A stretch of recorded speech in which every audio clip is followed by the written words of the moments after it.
do hope you all get an opportunity to give this one a try. It's drying up on me here now, so I'm just going to turn off my stove. Always a pleasure having you all in the kitchen, as I said. Remember, the printable recipe will be available over at CaribbeanPod.com. We are making brown stew salmon, and I have here salmon belly. It's the cheapest part of the salmon, so there may be bones in there, but if you wanted to use a fillet and cut it up into small pieces, these are about a couple inches at least, right? And they've been cut up. I've removed any of the bones that I could come across, but I'm telling you, there will still be bones in there. So if you are using salmon belly, but what I like about the salmon belly is, see that? That's like the layers of fat, and it's gonna keep the meat nice and moist when it cooks. Ladies and gentlemen, it also depends on my budget, and I'll be honest with you, things tough. We all know that. But if you can afford salmon fillet, rock it. I've got 2 pounds here, and it's been washed with the juice of a lemon or a lime. Either one works, or even vinegar. About a half cup of vinegar and water, and you would rinse it out nicely. I also have bell pepper, Scotch bonnet, Caribbean green seasoning, onion, scallion, ginger. If you want to put some crushed garlic in here, you can. I've got some pimento berries or pimento seeds or allspice berries. I've got Caribbean style browning. We've got some fish seasoning, tomato ketchup, some brown sugar, salt. Of course, I'll need some black pepper, and if you wanted to add some soy sauce, I would go that route as well. I'm trying to hold off on the soy sauce today because I find it adds a sort of a bitterness to the dish that I don't appreciate. We'll also need some all-purpose flour as well, because I'm going to do things a little bit differently than the typical Jamaican brown stew fish. I will season my fish, I will fry my fish, but I will dust it in flour first, because what happens, 2 things happens when I do that. One, it creates a crust on the salmon that sort of, the sauce that we're going to make, that brown stew sauce, is going to stick to the pieces of salmon. And 2, with the flour in there, and if you know anything about flour will help thicken the gravy as well. So, reasoning right there. I'm gonna go in with that fish seasoning, and pretty much it's fish stock that that I have there. That it adds a little bit je ne sais quoi to everything, right? Of course, I want fresh ground black pepper in there. If you don't have fresh ground, small thing, don't stress too much. And again, ladies and gentlemen, the full recipe, printable with step-by-step instructions and the full precise list of ingredients, will be available at CaribbeanPod.com, so no stress too much. Just gonna shift over here. I'm gonna grab the salt, and then it's just a matter of hitting it with that salt. And lastly, we've got the Caribbean green seasoning. I'm gonna go in now, give that a good mix, and you don't need to allow this to marinate for any amount of time. 10-15 minutes, that's cool. I have about 1 cup of all-purpose flour here, and all we're gonna do is to grab the pieces of fish, yeah, and then just lightly dredge it in that flour there. So my clean hand into there, so I'm not getting a whole buildup of flour on my fingers. It's been about 5 minutes. It's not necessarily gonna take on any color, but they've cooked all the way, well, about 90% cooked. So and one of the things, ladies and gentlemen, do not overcrowd the pan, yeah?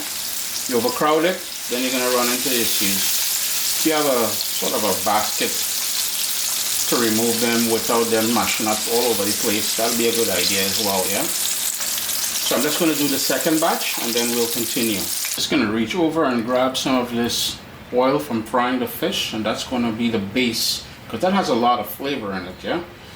What we're doing now is creating the sort of brown stew sauce, and then we're going to tuck the pieces of fried salmon, and here we are.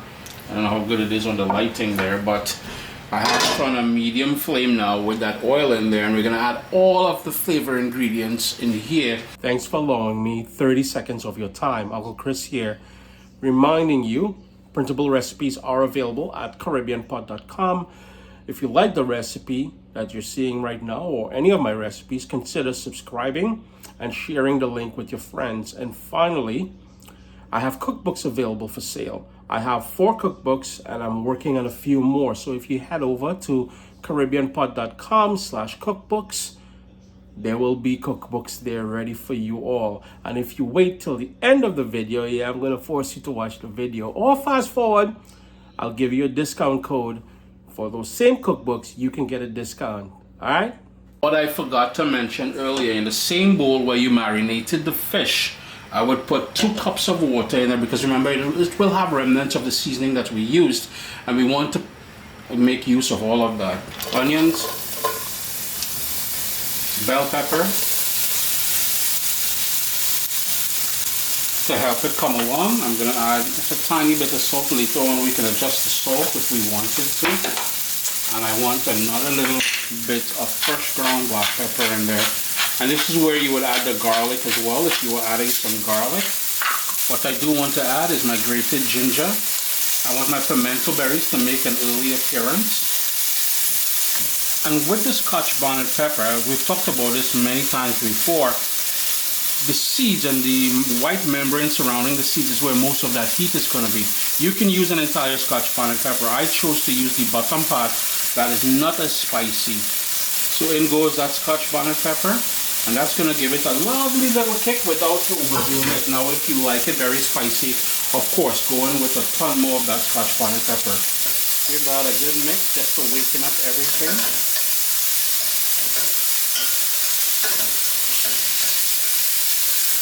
The vegetables are nice and soft, so I'm going to go in with my tomato ketchup. And what I also want to go in with is, I'm going to give that a quick rinse, is some Caribbean style browning. Now ladies and gentlemen, if you wanted to add a couple tablespoons of soy sauce, that is also, well, you can together with the browning.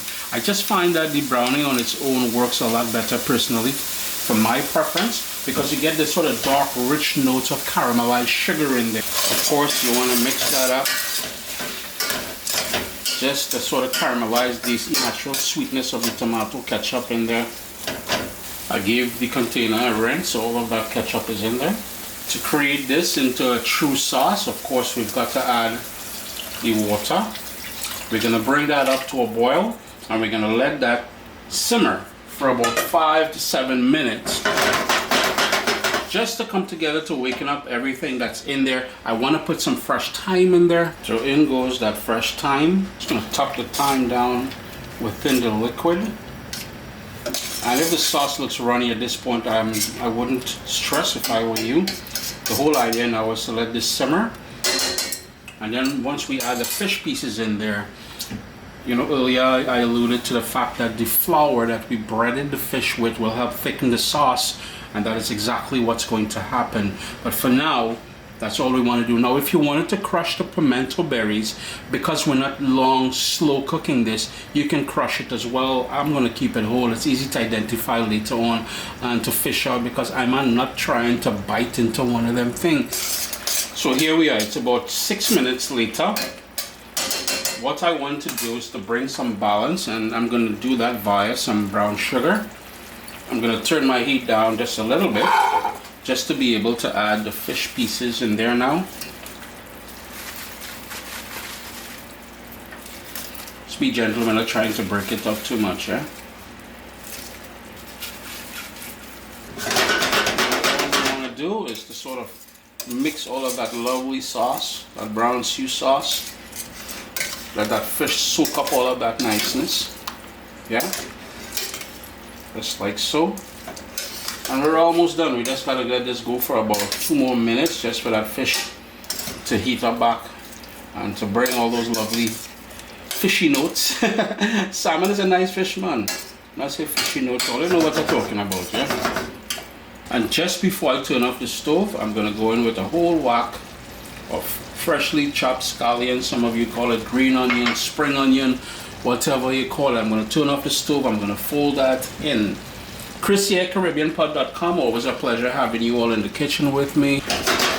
I do hope you all get an opportunity to give this one a try. It's drying up on me here now, so I'm just going to turn off my stove. Always a pleasure having you all in the kitchen, as I said. Remember, the printable recipe will be available over at CaribbeanPod.com.